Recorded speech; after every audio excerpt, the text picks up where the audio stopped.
your experience with the horse accident and how it affected your default mode network.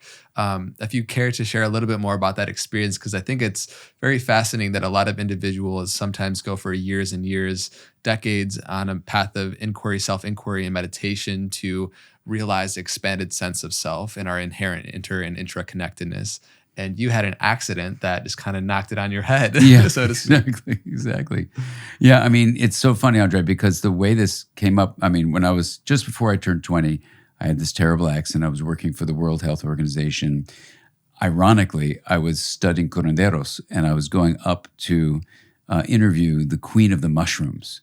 And in the Netflix documentary by Michael Pollan, they actually feature this queen of the mushrooms in the documentary, even though it wasn't really in his book, How to Change Your Mind, but it was in the documentary.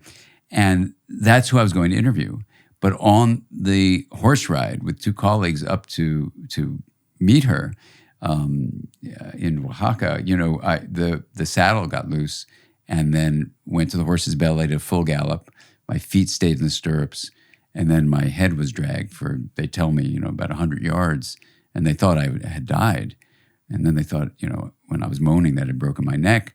And I did destroy my face. But the bigger thing was I had no identity for about 24 hours. So, later we'd learn, what are the neural mechanisms inside the network of neurons we call the brain in your head, and how does that help construct a narrative self? So we can talk about that.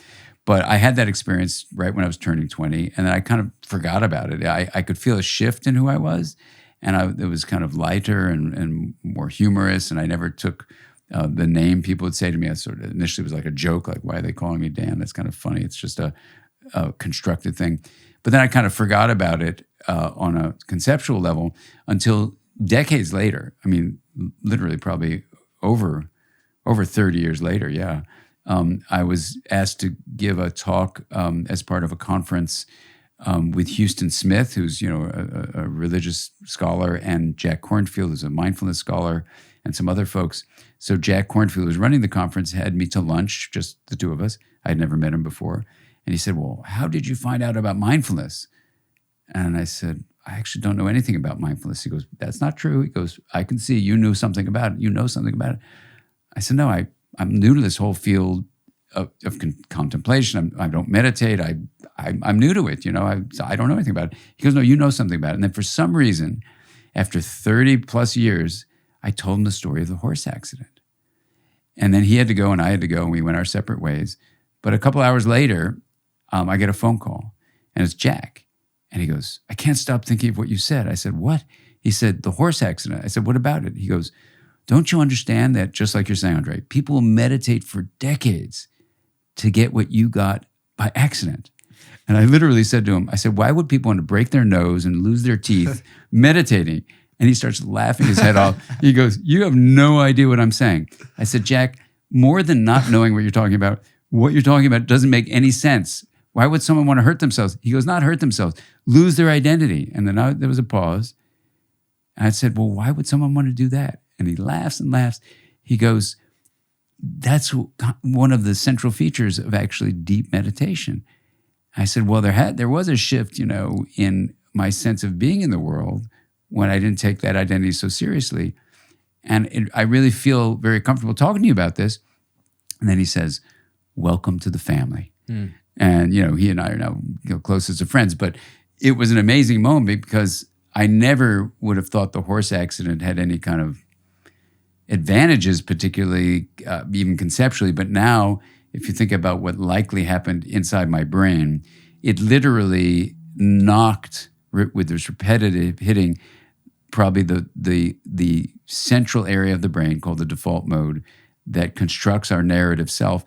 And yet sensory experience, where senses fill awareness, is on the side of the brain and probably remained intact.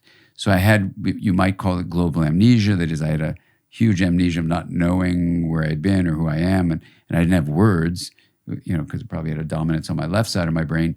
But in the 24 hours afterwards, it was a profound experience of people would give me a glass of water and the light would stream through the glass and I would laugh and giggle. And it was like they'd try to put like what now I would call vegetables on a plate, and the plate was like this round saucer, and it was like hilarious. And I'd lift up the vegetables, and their colors would like explode in my experience. And, I mean, I had a relative who had a drug addiction problem. So because of that, I had a psychological aversion to ever taking any kind of substance that would alter my brain state. So I'd never experienced any kind of psychedelics or anything like that. So people will hear this and say, well, it was like you were on a trip. And I said, yeah, I guess it was my own, as I say in the book, it was my own version of getting stoned. Quite literally. Literally, yeah.